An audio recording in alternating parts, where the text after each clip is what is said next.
The courthouse clock on the other wall, it's 9 o'clock, so we should start our meeting with the Pledge of Allegiance. I pledge allegiance to the flag of the United States of America and to the republic for which it stands, one nation, under God, indivisible, with liberty and justice for all. And with that, first item of business is the approval of the agenda.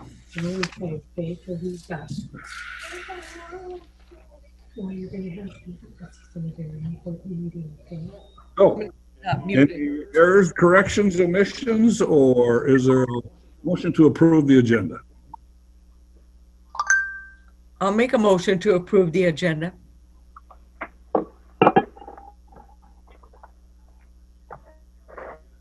Made and seconded to approve the agenda. Further discussion? Hearing none, we will vote by roll. District 1? Yes. District 2? Yes. District 3? Yes. District 4? Yes. District 5? Yes. Motion carries. Next item of business is the approval of the previous minutes from the board meeting March 2nd. Move to approve. Second. Motion made and seconded to approve the previous minutes. Further discussion? I was wondering if on some of our committee reports that we give our commissioner reports at the end, if some things could be included with the minutes so that people can read it. And I was just thinking of, mine with county fairs hoping to open this summer, things like that, to be in the minutes. I don't know if it's not necessary. I know that from being a clerk, just to have the motions and the details of the motions, but I thought it might be nice to have some of our committee reports, some verbiage in there.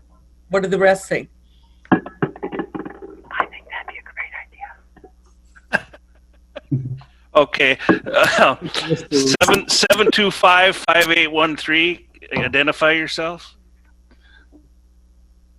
I think that's me, but I don't know. Where are you? Mary What's your Betts, name? recorder. Oh, was that Mary? Okay. Yes. Thank you, sir. Okay, Mary. I'm on there. I'm already on there once. I'm on there twice for some reason. Yeah. Could you just mute yourself if you could, please? I'm sorry. The background noise, but that's fine. It's just okay. I agree with Teresa to have a little bit more content of that. I know I've always tried to push that too. It all depends on how long you want it to be, but I guess that's the question. If we report a little bit on each of the commission's reports, I mean, who decides what's important enough to put on and what's not, or do we have to put it on? I guess if a certain commissioner wants a certain thing to be highlighted, they should make a request to Allison that, could you just highlight this one section or one line or whatever? Yeah. Would that be helpful, Allison, or not? Yeah, that would be really helpful. Like, for example, with the fair thing, I did make a note of that and I thought about writing it, but then I thought, I don't want to jinx it. I want to have the fair. So yeah, if there's something specifically we should know it, let me know. But sometimes there's so much discussion, it's hard to decide what to pull specifically from that. Okay. I agree with that, because that way some of these subcommittee things will soon become part of our agenda if something continues or whatever. Yeah. Okay. That's fine. Any other discussion with regard to the minutes? Otherwise, we've had a motion and a second. We'll vote by roll. Gesundheit. Did we already vote on this, Allison? We need to do roll call yet. Yeah. No, let's vote by roll. District 1? Yes. District 2? Yes. District 3? Yes. District 4? Yes. District 5? Yes. Greg, are you babysitting today? Well, you're pretty good. I'll have to mute. That's fine. Let them play. Next item of business is public comment. Do we have any public on the phone? 7154, I think that's the paper. I don't see anybody other than employees on there. So is there any public comment? Moving on, COVID-19 update. John and or Heather. Morning, Commissioners. How you doing today? Good. Today, I'm going to hand it over to Heather because you've heard from me for a couple of weeks, and so a different voice you'll probably appreciate that. So I may chime in though, but Heather, what would you like to share with us today? Lucky Heather. For that, I screamed in here on two wheels with my Surface. So I guess, the big thing probably, if I'm not sure if commissioners, if you have gotten this information yet, but it sounds like Minnesota will be expanding eligibility for vaccine beginning Wednesday. So that would include phase 1B, tier 2 and tier 3. Kind of in a nutshell, they're looking at focusing on some underlying health conditions that exist, food processing plant workers, and some other essential frontline workers. So while the focus still remains kind of in an order, the reason they're opening a couple of tiers at once is to allow for us to have some bandwidth to go back and forth for those smaller counties or even bigger counties that may not have a lot of that like food processing plant population. There's some certain counties that have that's a big part of their economy. So they need to get those individuals vaccinated should they choose to. So that will hopefully help us to continue to move forward with our work. I didn't look yesterday, John, maybe you can chime in to see where we're at, but Houston County, I think, has been around in the top 10 counties in the state. I think we're doing a good job working with our healthcare partners and trying to get the vaccine out, trying to get that out quickly. Sometimes when we don't have a whole lot of notice, it can be difficult to put together a clinic, especially for the older population. Sometimes there might be some transportation things that need to be coordinated, but I think people are responding quickly, and those that want the vaccine are getting appointments, and we're doing our best to facilitate that. We do have a clinic this Friday. It's a second dose clinic that we'll be giving about 570 doses on Friday. And then we're hoping to do a clinic Thursday afternoon, which would be a first dose clinic with a couple hundred doses there. So I don't know if anyone has any questions. Oh, one thing I did want to point out that I'm not sure, commissioners, if you're aware of the vaccine connector. It's an MDH kind of, it's similar to what our JOT form is. People can go to the MDH website, sign up on the vaccine connector, and then they will be notified when it's their turn, so to speak, to become vaccinated.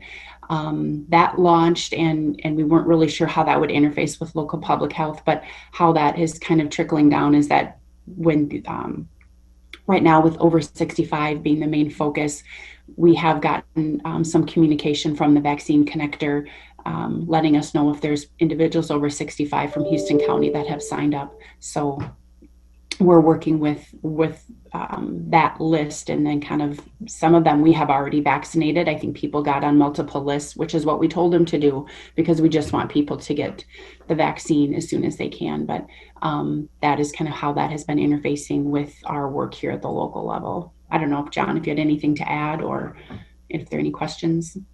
A couple of things I'd add. As of yesterday, we had 79% of our over 65 population have received at least one dose. That is really a testament to a very team-oriented approach.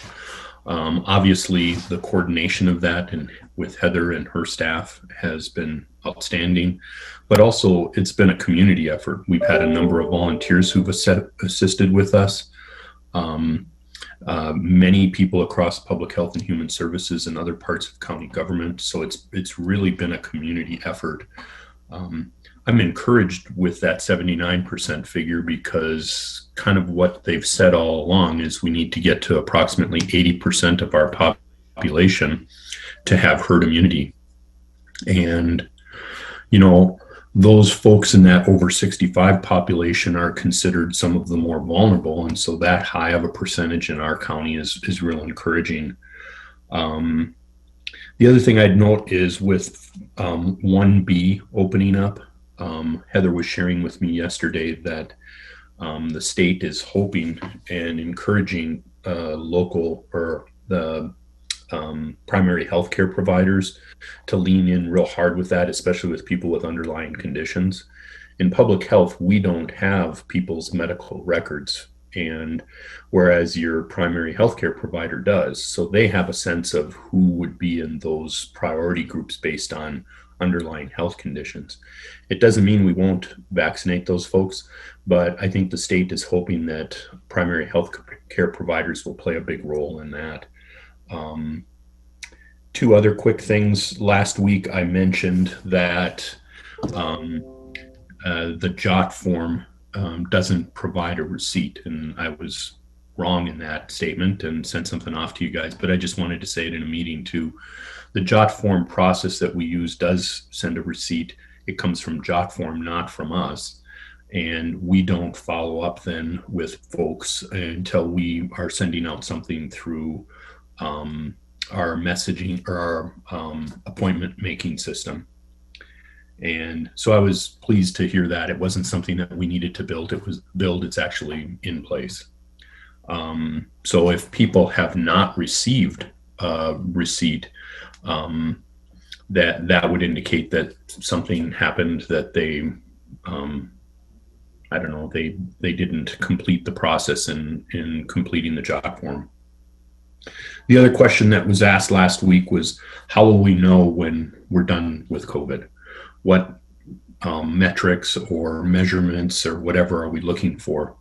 That one's a lot harder to answer, and it's something that we've been posing to different people, and I will continue to pose it to different people with the state and what have you.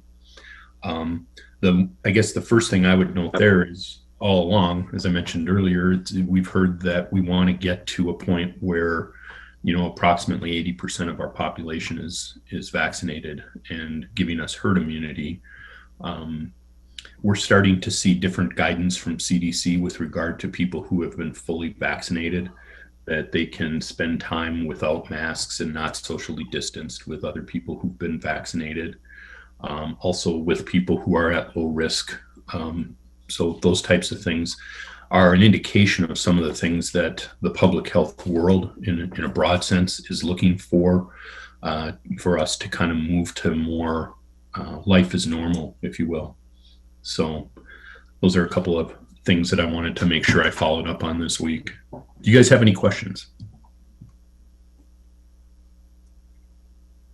How about doses?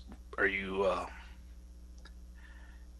getting any heads up on any doses coming your way? Or I'm sure that's a last minute thing, but yeah, we generally don't hear. There's a process, and Heather can maybe elaborate on this too, but we fill out a survey. That survey kind of informs a process from each of the different counties, and that turns into the number that's allocated to us. But Heather, can you kind of the timeline when we hear that information and when we know for sure the doses that we're receiving?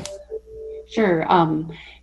We received what's called like a vaccine dose request survey. So, for example, knowing that the state was going to be opening up the food processing, food plants, all counties received a survey, and we had to indicate, if we had one of those plants and about how many employees. So because we didn't, that's how we answered that survey with zero. We do let them know we have we do have smaller businesses that process food, like independently owned meat markets and things like that, but that doesn't qualify for that particular one. We add as much information as we can to, be as gray as we can. And knowing that at any time, if there was individuals in 1A, first responders, law, fire, EMS, any of that group, teachers, E12 education, childcare, if they at one point, even though they were eligible, if they have now changed their mind and they want to be vaccinated, they can still enter our clinics at any time. You know, just because we're moving on from those tiers doesn't mean we kind of shut them off. So we try to be mindful of that and you know, be thinking of that when we put down our number of doses. And I would say when we were ramping up for these vaccine clinics, if someone would have said you're going to get 200 doses and you have 72 hours to get them out, I you know, my immediate reaction would have been panic, but I think we have a pretty good system. And so right now 200 doses is more than manageable in an afternoon with the staff and the setup that we have. You know, we're limited with social distancing post-vaccination to so be sure people can wait. But we always try to be mindful of what we can get out the door. And we were always asking what can be our next phase, because we know as a smaller county, we're going to need to dip into those next priority groups to fill our clinics. And we want, you know, we have people that want the vaccine. We just need vaccine to get out the door. So, you know, we don't get that much of a heads up. Typically you do order them in, a minimum order is 100 doses is what they'll give out. So, that's with, Moderna and with the J&J, which we do not have yet. Local public health is not anticipating that yet this week. We don't know what next week will bring with that newly approved vaccine. So we're hopeful that we'll get that. I think some people are waiting for that one dose option. So the other thing I'd mention is, you know, periodically we mention, you know, it's challenging to stand up a clinic in a short period of time. For us, putting it together to have it set up at the Four Seasons, we are pretty good at that. That can be done fairly quickly. I think the biggest thing is giving people enough lead time so that they can respond to our messaging for available appointments. And so if we say that we're going to have a vaccine this afternoon, I think getting everybody in place to do it would be the easy part of it.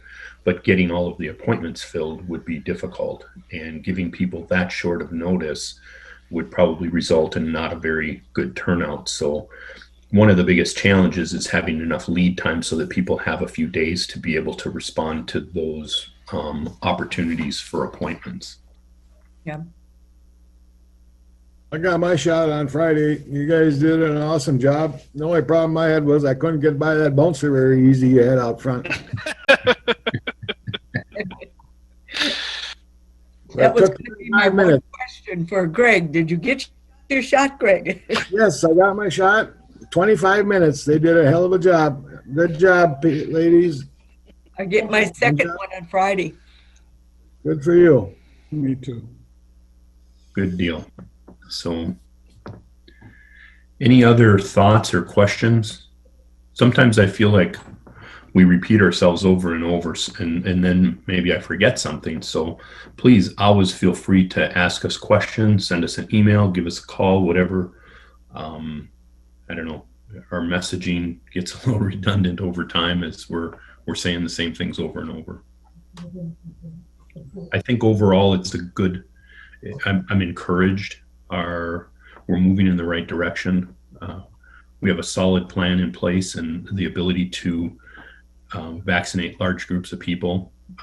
If we have the green light from MDH to open up other priority groups, we have the ability to get it done. And so we're moving in the right direction, and that's encouraging. How many shots do you give there in one day? You probably could get 500 to 1,000 shots up there. I think the most, Heather, what's the most we've done in a day?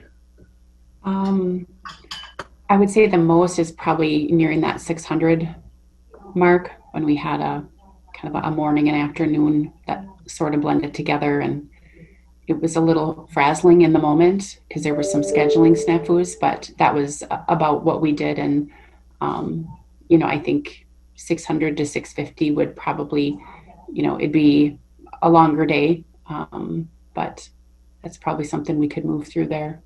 Put more vaccinators out there, but then you end up with other pinch points as far as the parking and the crew of us who are bouncers holding people back and not having them be socially distanced and kind of crowded in.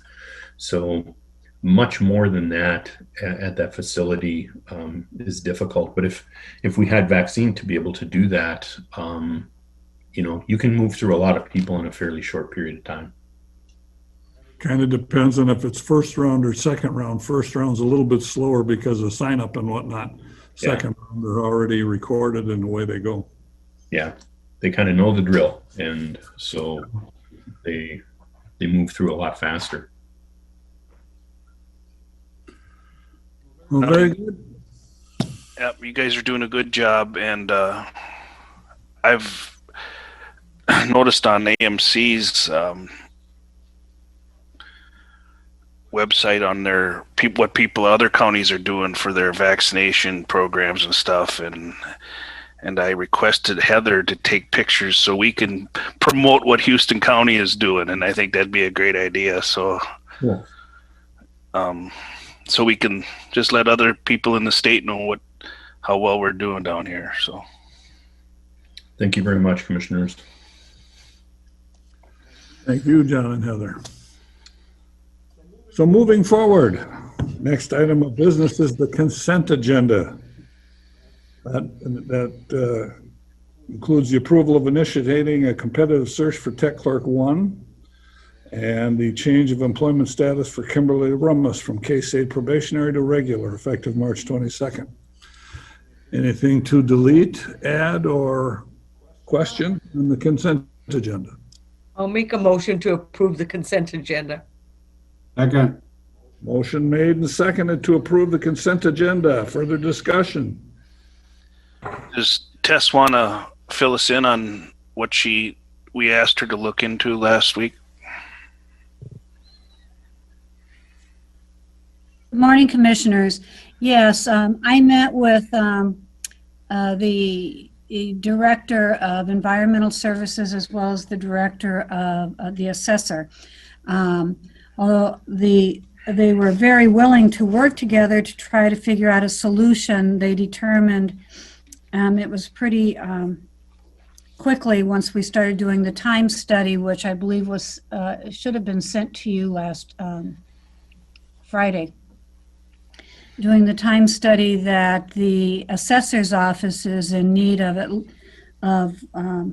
all of the time, the F2080 hours plus, if you will, for a clerk in that department. In fact, you have a breakdown as best we can of those numbers. That was put together by Kelly, who used Peterson, who was the previous incumbent in that position as well, working closely with the assessor. And then I kind of threw my 2 cents worth in here and there. I'm certainly no expert in their department. But we took a strong look at that as the board requested, and feel that position cannot take on the environmental services work.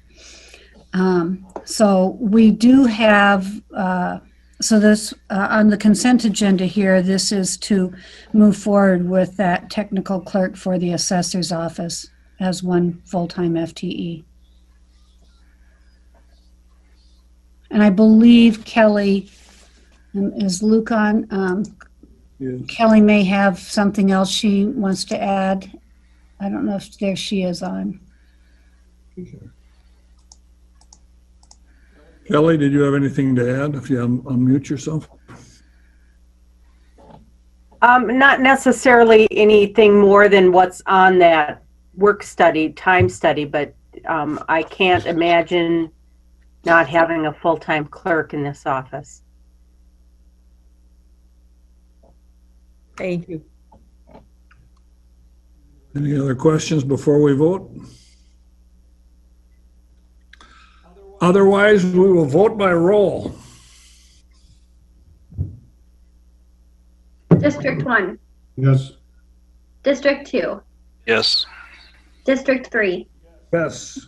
District 4, Yes. District 5. Yes. Motion carries. Moving on to action items. Thank you, First- Commissioners. Thank you, Tess. First item on the action item is to consider the cooperative purchasing venture for road salt. I think you're here in representation for Brian. Patrick. Yes, correct. Brian is on vacation, so he asked me to step in for this. It's pretty straightforward. We're recommending an order of 2,600 ton, which is a reduction from last year of 200 ton of road salt. So is this is what we've always done, correct? Or is this new? No, we do this every year. Okay. Yeah, we've got to have our order to the state by March Yep. 21st. So how much was the salt usage this year? It had to have been down a little bit, isn't it? Or We're down, yes. Yeah, I mean, I don't know exactly. I still got roughly 1,600 ton we have to take because we have to take 80%. okay, I was going to ask. So you got a place to put that yet, or We're going to put it in Spring Grove. okay? We'll have room for it in Spring Grove. I've kind of been planning for it and moving things around. So I'll leave it straight. And then once we get our hoop building done, we'll mix in Spring Grove and haul it over to Caledonia. Okay. That's why we decreased that 200 ton. Last year, we decreased 300 tons. So from 2 years ago, we're down 500 ton. And with the crazy winters, I don't want to go too low and then we'll get stung. So that's why we What's the pricing been lately? Is it pretty stable? Yeah, it usually goes up 3 to 4% a year. This year, I think on the average was about $83 a ton, $84 a ton. That's the price? Yep. Okay. Yeah. And again, next year for 21 and 22 season, we'll be required to take 80% of that 2,600, but we can take up to 120% if need be. All right. Move to approve.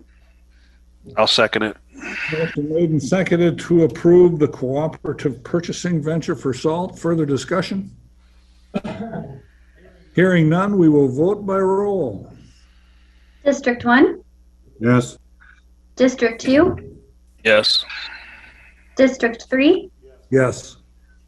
District 4, Yes. District 5. Yep.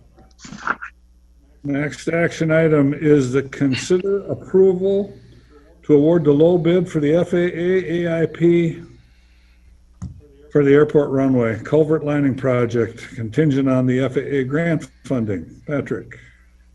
Yes, again, fairly straightforward. Subsurface was the low bid for $51,001 and numbers came in very, very good, lower than we anticipated. So that was a good thing. And this is for that main 250-foot, 30-inch culvert that's underneath the runway. And that's a 90-10 split as far as the FAA funding and the county funding. Correct, yes. Again, I mean, it's contingent that we get the FAA grant. It's kind of backwards. The FAA requires you to get the bids first and then go after the grant, which is not typical, but that's the way it works here. That bid was quite a bit lower, wasn't it? Yeah. What was the estimate? 78 and some change, Eric. I don't remember the exact number. 78,000 something. So we were happy with that. Motion to approve. So I'll second it. Motion made and seconded. Further discussion? Hearing none, we'll vote by roll. District 1, Yes. District 2, Yes. District 3, Yes. District 4, Yes. District 5. yes. Thank you, Patrick. Thank you, commissioners. Moving on to item number 3, consider approving the 2020 feedlot program annual report and financial report. Is that you, Amelia? Yes, it is. Good morning, Commissioners. Morning. So yeah, I'm looking for approval on our annual feedlot officer report. I guess just to kind of provide a little background on the feedlot program, since Dewey's new. We are a delegated county, which just means that the county board has decided to actually have someone staffed within the county rather than have the pollution control agency oversee the program. Here, just have local boots on the ground. The PCA is still our, they still have oversight. They provide who our funding comes through. They provide training, and then they do our evaluations. And they're just our resource for anything that comes up. So every year we do have a delegation agreement. I'll probably bring that to you later in the year, and then that kind of determines how we are proposing to use our funds and then do inspections. But the program itself kind of consists of registrations and inspections, which is primarily, but we also handle any kind of permitting for people who are proposing construction over anybody over 300 animal units or anybody doing any sort of manure storage. I would have oversight on. And so looking at our annual report this year, our funding was based upon units, and so then they require us to do or to inspect 7% of those, which is 25. We did have a couple extra, but I mean that doesn't hurt anything. Most of those do have to be compliance inspections. That's pretty much all I do here. But with this past summer, we had a couple of manure basin construction projects going on, and so I did have a couple construction inspections as part of that. And that's just going in and checking in on different phases of the project to make sure they're following their plans as they were proposed and approved by us. We did issue 3 different interim permits, and I guess other than that, it was pretty quiet. We were able to get in a workshop last spring before the world changed, and so we did have a little bit of outreach, but otherwise it was just a pretty, typical, just doing compliance inspections for the year. I guess other things that I've spent a lot of contributed a fair amount of time to are the PCA is actually rolling out a new online training program for new CFOs. It tends to be a position that most counties see a lot of turnover in, and actually that's not only the counties, the MPCA has the same issue. And so a few years ago, they had asked for an appropriation in the legislature to do a training program so they can provide more consistent training around the state. And so I've sat on a team that has been kind of reviewing those as they're hitting the final stages. And so hopefully that'll get released here soon. So I've spent a fair amount of time this summer on that as well. But other than that, I said it's pretty much been registrations and inspections in 2020. I guess, does anybody have any questions on the work that's been done? Just on those 2 pits that were constructed this past year, how did things go for that? Good. They had good weather this summer. Mm-hmm. I think the hardest part for the one was trying to get the concrete contractor was kind of pulled into different places. But once they were actually there, they did achieve a lot. One basin is the actual structure itself is up. They're still working on doing some grading and open lot work around it, and then also they're doing a transfer system from their freestall barn, so that still needed to be finished. And then the other project is once they got everything lined up and the weather cooperated, they were able to finish last fall. So and it was good. They were a little different, so it was nice to be able to go and get that experience and check those out.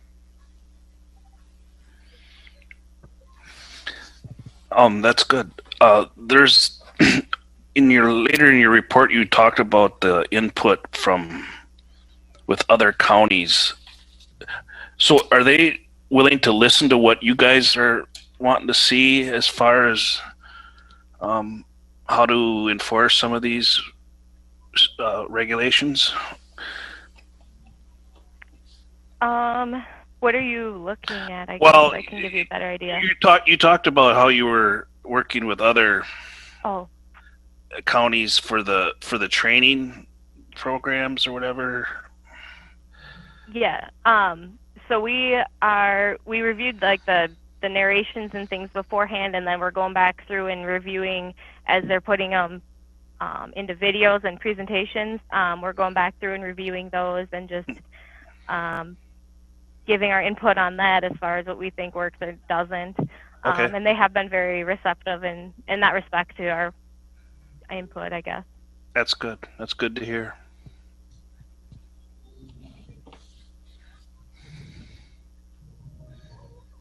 Any other questions for Amelia, or is there a motion to approve? So moved. Second. Motion made and seconded. Further discussion? Hearing none, we will vote by roll. District 1, Yes. District 2, Yes. District 3, Yes. District 4,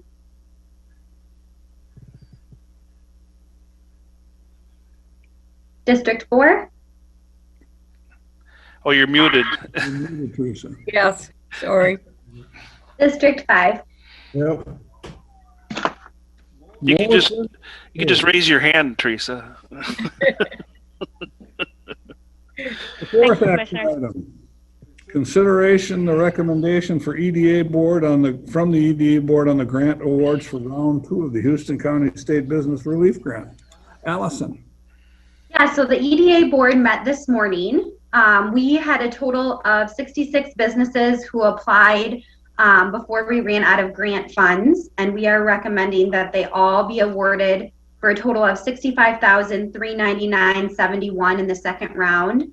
As you might remember, the state did say that a portion of the money that we got from them could be used to disperse the grant, but we decided to just cover the advertising costs under our regular EDA advertising budget, and I was able to work on the grant program during my regular already budgeted EDA time. So we just put all of that money towards businesses. So we did use it all, and we are recommending that you guys do award those. We only had one application that just came in after the deadline. So we were able to award just about everyone that applied. That was eligible and applied. Does anyone have any questions? I have one question. How much did we distribute? Total overall, we distributed everything we were allocated, and that number is, I have to look back here. 367. 60 something, 367. 367,594.71. So the 66, that's all second round? So it's Yes, about that's all second round. $1,000 a piece? Okay. Yes. That's- There were a couple that asked for, like, for example, one business asked for $900, and then one business asked for $500 and some dollars. So everyone who asked for the full 1,000 got the full 1,000, but there were a couple that did ask for a little bit less. And then there's just one business that's getting $100 less than they asked for because they were at the end. Okay. I make a motion we approve the recommendation from EDA for second round grant awards. I'll second it. Motion made and seconded. Further discussion? Hearing none. All those, we'll vote by roll. District 1? Yes. District 2? Yes. District 3? Yes. District 4? Yes. District 5? Yes. Motion carries unanimously. That takes care of all the action items. Next comes the discussion items. One item I wanted to bring up for discussion as far as board updates and whatnot.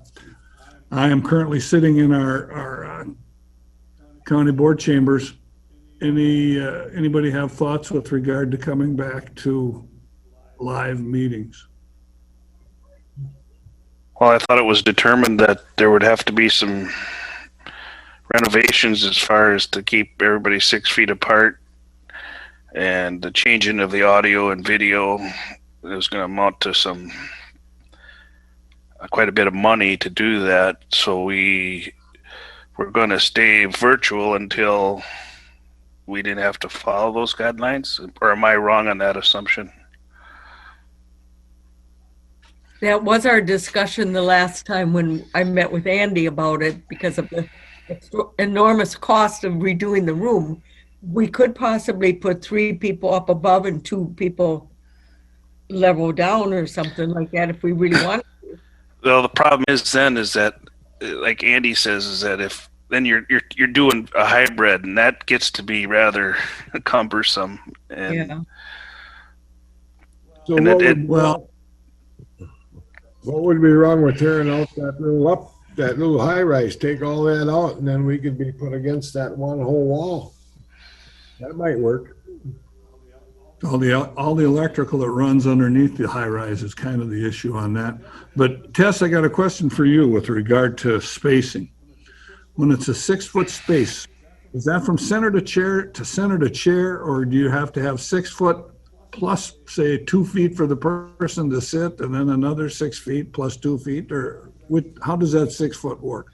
well, it depends on how wide we are. You know, some of us are a little wider than others.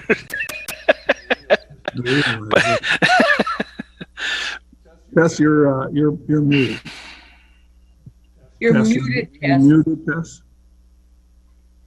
Sorry, I thought I did that. My understanding is actually person to person, so it's a little more than 6 feet. The last, we have some options and cost figures we can get to you that we've pulled quite a bit together. But the last time we talked, I believe, Commissioner, you were with Andy and I over at the EOC, and we thought we could do a live sessions from there without any additional cost. And it wouldn't be quite the same, but I don't believe, I'm not sure if Andy's on here, but I didn't think it would involve any additional cost for equipment or anything else. Wouldn't be ideal, but it could be a nice short-term fix for you. I think Andy did mention something about the recording at the EOC would be tough because you can't hear everybody in a large room like that. That would be the recording would be a challenge, I understand as well, but I guess we can get back to you next week on the feasibility of the EOC.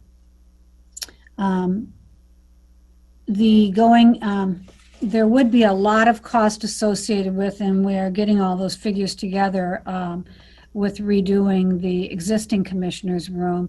Not really sure what all is under that raised area until we get there, but that is where all the electrical floats on top. One of the options that we've been looking at is to have if we were to lower that to one level, there is furniture out there pre-made, if you will, for boardrooms that you can expand out. You can, it's more mobile, more flexible use, and we could put something like that in there. But we'd be working on electrical access. Andy's looking at upgrading some equipment, and of course then we'd have floor coverings and that sort of thing, and some minor carpentry cost. So just if we were to make a ramp or to eliminate the step, that wouldn't be such a big deal, would it?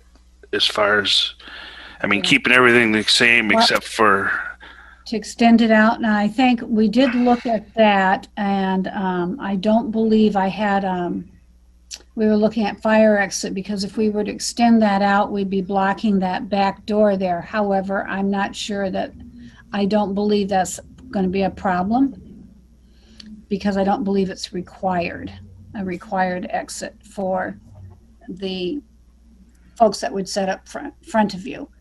But that would be, it would somewhat limit your, as a board, your exiting to that back door to a certain degree, unless you went all the way around the other side. You, So you we're could, looking at fire code on that. couldn't, I'm just thinking out loud here, but you couldn't ramp that back in there farther and keep that door opening available, or I think we could. I think we have but it would be so narrow. I'm wondering if the okay. narrow passageway would meet fire code. Could we put a ramp on the other side? I don't see where there'd be enough room. We can look at it, but I don't know that that would be enough room. The ramp shouldn't be too problematic, but I thought you were looking at additional spacing and coming out. If we all get double vaccinated, do we need to do the spacing? No. That's why I thought we should, wait. Yep. We all get double vaccinated by June. Why can't we just start meeting right back there and just put a little ramp in so I can get up? We won't have to spend a lot of money. That sounds good. Just a suggestion. I was just thinking that maybe building a ramp with a switchback would make it possibly easier to do. And then the other thought before, like Bob was asking, if there's the plastic between me and the next person next to me, that should suffice too. Now you got your social distancing and a physical barrier.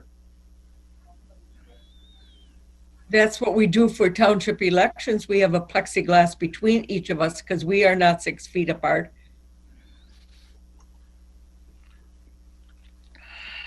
Just a thought, but I think the vaccination thing is a good point that Gregory brought up. That I don't know about you young'uns there, but us old folks are going to get there pretty soon. I haven't got anything yet. You young'uns, maybe we have to wait a while. Well, just a question I wanted to bring up. I sit and look at this. And you're lonely. There's truth to that. And just from my perspective, I'll talk with Greg Olson and about getting that ramp built sooner than later, than taking that railing off and what that means, as well as plexiglass dividers that would go across your desk and then down the side. Yeah. We need a ramp in there no matter what. No matter what. So you might as well get started on that project if you can figure out a way to do it. That's I think pretty reasonable. Okay. I'll Thank you. stop at your office and talk to you about a test when we're done here. You're not here. Never mind. I'll talk to you sometime. Stop and you can get on the phone there and then you can talk to me. I'll do that. I can do that too. Okay. Okay. Moving on, as far as board discussions and whatnot, I don't see Aaron is on here anymore. I wanted to ask him with regard to the new buildings that we got out at all the different facilities and what the status on those is as far as hooking them up for electrical and insulation and stuff. So I think they're all in place, Bob, and hooked up. I'm not positive. Spring Grove was supposedly getting theirs last week, and that was the last one. Okay. That's all I know about that.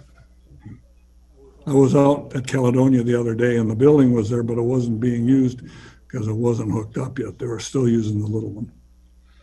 All right. So going to commissioner reports. Teresa. I only had one meeting this past week. It was WINLAC, the one watershed, one plan meeting from all morning Monday. And it's really starting to move forward to developing a plan, getting a consultant to deal, and it covers Wabasha, Olmsted, Dodge, Winona, and Houston counties. So And there's quite a bit of money from Bowser to go toward the grant to do this project. I'm learning a lot about it, so. And other than that, we have today's Township Day because we have our elections and our annual meetings where the townships set their own tax levy. So I just wanted to bring that up for anybody that wants to go to a township meeting tonight, they can. And other than that, that's all I have. Dewey, what do you got? Well, I attended that meeting yesterday at WinLAC just to get as an alternate, just to find out what it's about. It was interesting to see that there's a lot of things happening, learning what Bowser means and all that. So that was about it. And of course, the EDA that we discussed, I met with that this morning. And then I missed the community services meeting due to the EDA. So other than that, pretty quiet.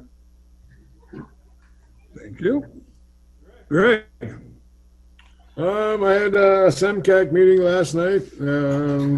That went real well. Everything's going good for them. They're thinking about expanding their board. They're talking about having maybe 2 from Houston County. So they're looking for a board member. If you are interested in it, Bob Burns, kind of recommended you. But keep that in mind. I think they'd be appreciative. So other than that, everything was going good. Their finances were running very well.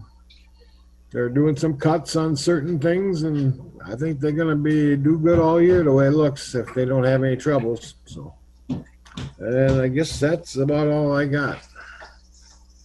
I know the Boy Scouts did a food drive for SEMCAC and brought in 3,300 pounds to Caledonia, which is a lot.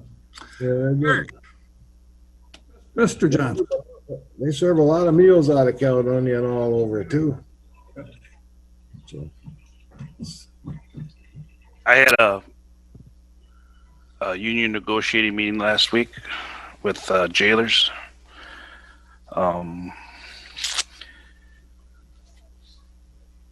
We didn't really have an agreement. They were going to go back to their membership for a vote, and I haven't heard, well, unless Tess wants to give us an update, but nothing official yet as far as the settlement on that. As far as we had a land use meeting this morning, and we had some good news from Eric Schmidt on the fact that there's E911 addresses that are missing or not located. He found an old database, whatever legacy thing that has it located by the driveways. So instead of starting from scratch, he can use that. So that's a good thing. And we're lucky to find that. So we can address that issue. And the resolution that we passed last week on the clean cars thing, I've sent that off to the governor, the 2 legislatures, and AMC. So. Good, thank you. And I noticed I don't know if I think I forwarded that to you. I don't know if you got it because of the email thing, but Mower County passed the same resolution, so last week. Good. Tess, were you going to report on the union? You're muted. By the time we quit meeting virtually, I'll get used to this mute and unmute. We do have an agreement with the jailers, LELS number 60. They did vote to, by a majority, passed our last, and we were just notified of this yesterday, passed that. I have drafted the changes to the union contract and sent it back to their business manager for their review to make sure that we've included everything. Once I hear back from him, I'll pass it along to where we have a draft that we think's in pretty good form. I'll pass it on to the Personnel Committee, and then hopefully we'll be bringing it to the board at your next meeting for adoption. We have, while I have the floor here for a moment, that would leave us with 2 units out. That's MAPE and AFSME, and we're trying to get a schedule together for MAPE right now. We have a meeting set with AFSME towards the end of this month. Okay. Thank you. Anything else, Eric? No, that's it. From my perspective, I was at the community services meeting this morning, but for the most part, everything that John talked about is what we talked about at community services. The VSO officer was there, and they are getting their new programming updates put together, and everything is going pretty smooth as far as he's concerned. I did work at the vaccination program that we had at Four Seasons the other day. It goes pretty smooth. Most people, I only got yelled at by one person, and otherwise everybody seems to be in a pretty good mood and happy to get their shot. Yeah. That went pretty well. The other thing I was going to see about, you know, Eric, or I mean not Eric, but Dewey, did they talk to you about a new nameplate for you for in front of your seat at the courtroom, the boardroom? Donna would take care of that, I think. Then I'll talk to Don about getting that taken care of before I leave today. All right. You were lucky it was only one. Pardon? You were lucky there's only one yelled at you. That's doing pretty darn good, to tell you the truth. Yes, indeed. So that's all I've got. Is there any closing public comment from anybody? I don't see anybody but county people on here. So, with no closing public comment, I would entertain a motion to adjourn. So moved. Second. We got 2 motions plus a second, so we'll vote by roll. District 1, Yes. District 2, Yes. District 3, Yes? District 4, Yes. District 5. Yes. We are adjourned. Thank you, everybody.